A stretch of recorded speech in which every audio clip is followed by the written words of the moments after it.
టికెట్ల వ్యవహారం వైసీపీలో రేపుతున్న రచ్చ అంతా ఇంత కాదు. నియోజకవర్గాల ఇన్ఛార్జీలను మారుస్తూ జగన్ సంచలన నిర్ణయాలు తీసుకుంటున్నారు. దీంతో టికెట్ రాని వారంతా ఎవరి దారి వారు చూసుకుంటున్నారు. సిట్టింగ్ ఎమ్మెల్యేలు మాత్రమే కాదు, మంత్రులకు కూడా టికెట్ డౌటే అనే ప్రచారం జరుగుతోంది. మరికొన్ని లిస్టులు బ్యాలెన్స్ ఉండడంతో నెక్స్ట్ ఏం జరగబోతుందనే టెన్షన్ వైసీపీ నేతలను వెంటాడుతోంది. మిగతా నియోజకవర్గాల సంగతి ఎలా ఉన్నా నగిరిలో టికెట్ ఎవరికి?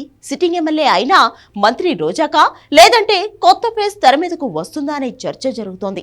అయితే అక్కడి నుంచి ఈసారి కూడా రోజానే పోటీ చేస్తుందని జగన్ గ్రీన్ సిగ్నల్ ఇచ్చారని ప్రచారం జరుగుతోంది. రోజాకు టికెట్ ఎవరని జరిగిన ప్రచారం అంతా ఇంత కాదు. ఆ మధ్య రోజా కూడా టికెట్ విషయంలో నెగిటివ్ గానే రియాక్ట్ అయ్యారు.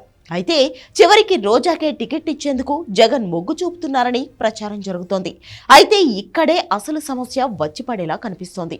నగరిలో సొంత పార్టీ నేతలే రోజా మీద గుర్రుగా ఉన్నారు. ఇక రోజా మంత్రి పెద్దిరెడ్డి మధ్య జరుగుతున్న యుద్ధం అంతా ఇంత కాదు. మరి ఇప్పుడు రోజాకు టికెట్ ఫైనల్ చేస్తే పెద్దిరెడ్డి చూస్తూ ఊరుకుంటారా? సంచలన నిర్ణయం తీసుకుంటారా అనే చర్చ జరుగుతోంది. రోజా విషయంలో పెద్దిరెడ్డి మొదటి నుంచి సానుకూలంగా లేరు.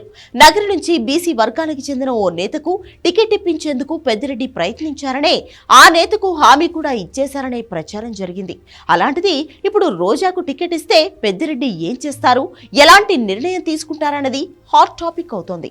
ఇప్పటికే జగన్ పెద్దిరెడ్డి మధ్య దూరం పెరిగిందనే ప్రచారం జరుగుతోంది. పద్మదేవేందర్ రెడ్డి అనే ఓ అధికారి విషయంలో ఇద్దరి మధ్య విభేదాలు వచ్చినట్లు గుసగుసలు వినిపిస్తున్నాయి. అలాంటిది ఇప్పుడు తాను బాధ్యత వహిస్తున్న జిల్లా నుంచి, అది తాను హామీ ఇచ్చిన స్థానం నుంచి తన వర్గానికి టికెట్ దక్కకపోతే పెద్దిరెడ్డి నిర్ణయం ఎలా ఉంటుందనే అనుమానాలు వ్యక్తమవుతున్నాయి.